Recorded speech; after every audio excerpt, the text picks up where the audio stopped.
नमस्कार, मैं Nafisa Bano, assistant professor, government law college Ajmer से। डियर स्टूडेंट्स, आज हम एलएलबी सेकेंड ईयर के second paper law of crimes Indian Penal Code के जनरल इंट्रोडक्शन के बारे में चर्चा करेंगे।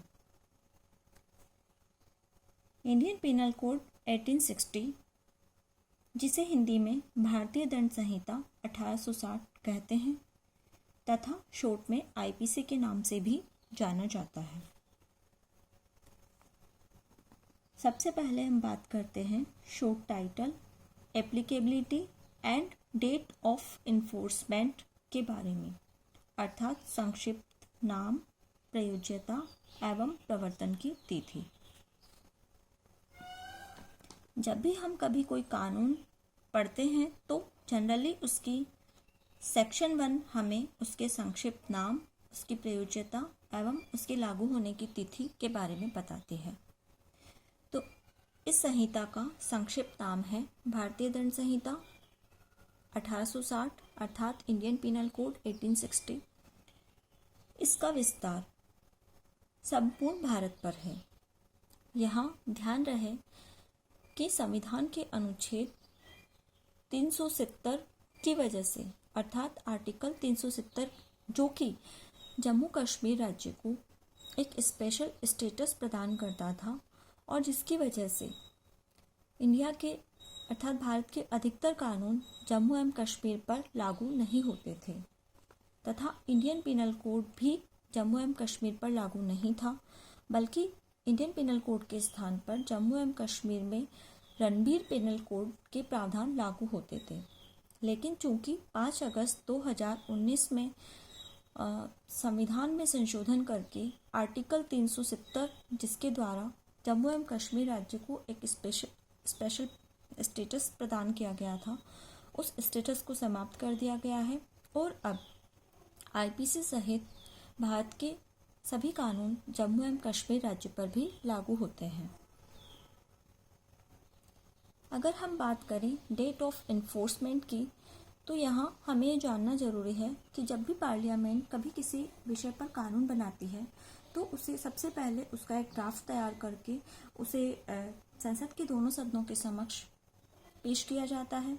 दोनों सदनों से पारित होने के बाद उस विधेयक को राष्ट्रपति के समक्ष उसकी असेंट, उसकी सहमति या अप्रूवल प्राप्त करने के लिए भेजा जाता है।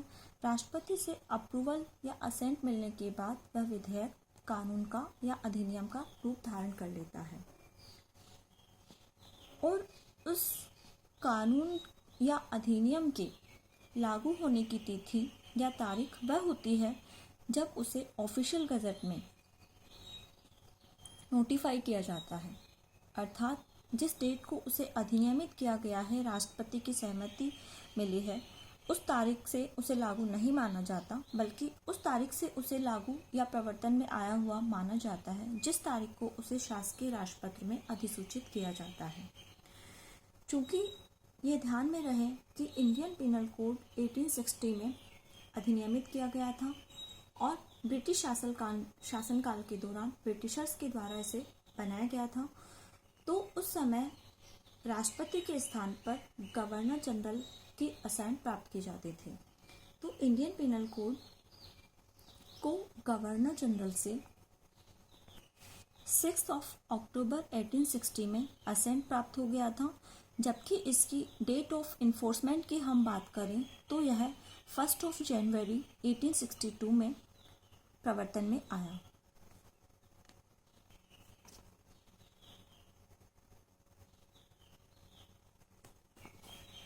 IPC is general substantive law, अर्थात इंडियन पिनल कोड के लिए यहाँ पर जनरल, क्रिमिनल एवं सब्सटेंसिव 3 शब्दों का प्रयोग किया गया है।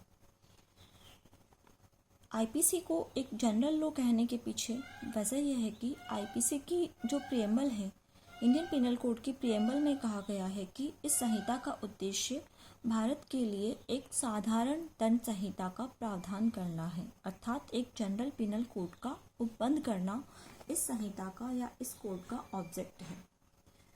आईपीसी को एक जनरल लॉ इसलिए कहा गया है क्योंकि जब कभी कोई व्यक्ति इंडियन पिनल कोड के प्रोविजंस के प्रतिकूल कोई भी कार्य या लोप करता है, अर्थात कोई भी एक्ट या ओमिशन करता है, तो वह इंडियन पिनल कोड के तहत लायबल होगा और उसे पनिश किया जाएगा।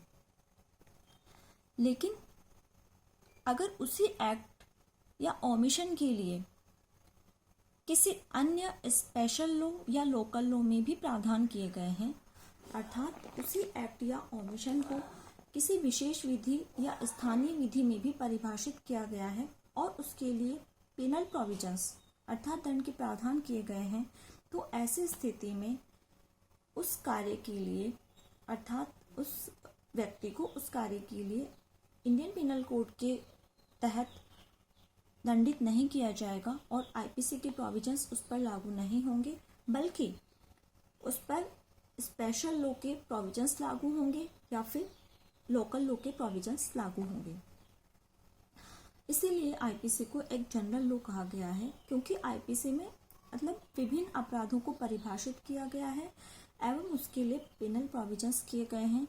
लेकिन अगर एक ही कार्य के लिए आईपीसी के साथ साथ किसी स्पेशल या लोकल लॉ में भी प्रोविजंस किए गए हैं और उस एक ही कार्य को वहाँ भी परिभाषित और दंडित किया गया है, तो ऐसी स्थिति में आईपीसी के ऊपर उस स्पेशल लॉ या उस लोकल लॉ के प्रोविजंस प्रिवेल करेंगे। और यही बात आईपीसी अर्थात इंडियन पिनल कोड की सेक्शन 5 में भी कही गई है। अगर हम बात करें कि आईपीसी किस प्रकार का लॉ है, तो आईपीसी अर्थात इंडियन पिनल कोड एक सब्सटेंसिव लॉ भी है और एक क्रिमिनल लॉ भी है। मोटे तौर पे हम जब किस कानून को कैटेगराइज करते हैं, तो कानून अर्थात विधि दो प्रकार की होती है, सब्सटेंसिव लॉ एवं प्रोसीजरल लॉ। अर्थात सब्सटेंसिव लॉ अर्थात मौलिक विधि, सारभूत विधि तथा प्रोसीजरल लॉ अर्थात प्रक्रियात्मक विधि।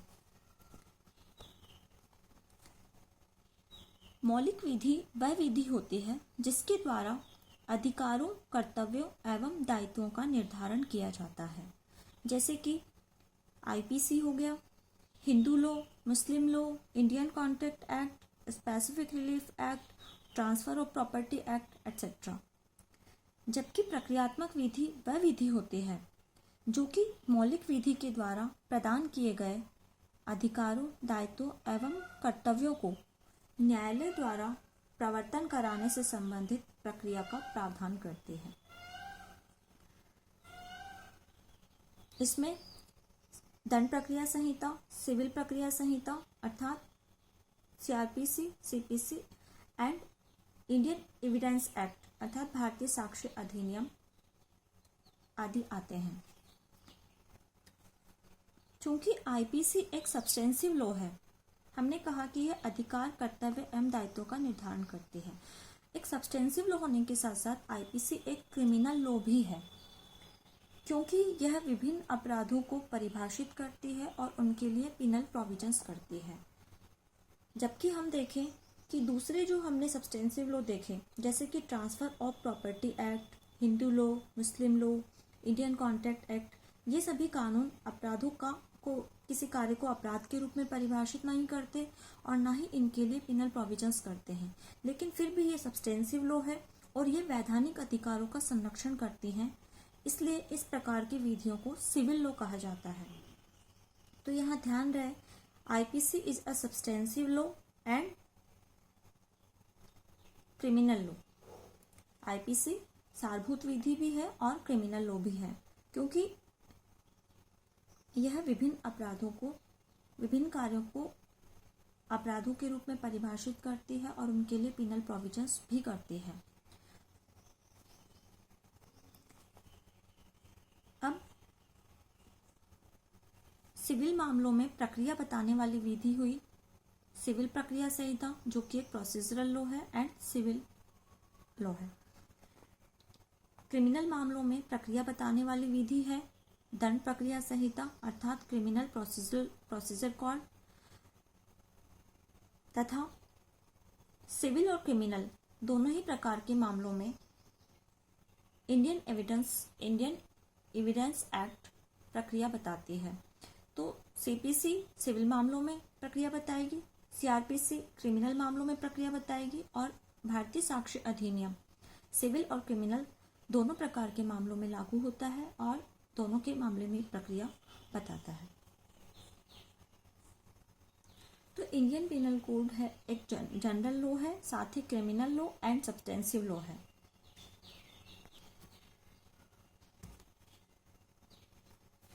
बात करें हम इंडियन पिनल कोड के ड्राफ्ट की, तो इंडियन पिनल कोड का ड्राफ्ट फर्स्ट लॉ कमीशन के द्वारा 1834 में तैयार किया गया था, जिसके अध्यक्ष लॉर्ड मैकाले थे।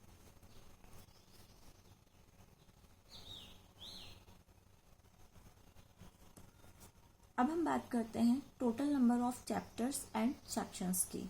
इंडियन पिनल कोड में टोटल नंबर ऑफ चैप्टर्स हैं 23 and total number of sections है 511। ओरिजिनली जब इंडियन पिनल कोड को बनाया गया था तो उसमें 23 अध्याय थे और इन 23 अध्यायों को 511 सेक्शंस में विभाजित किया गया है।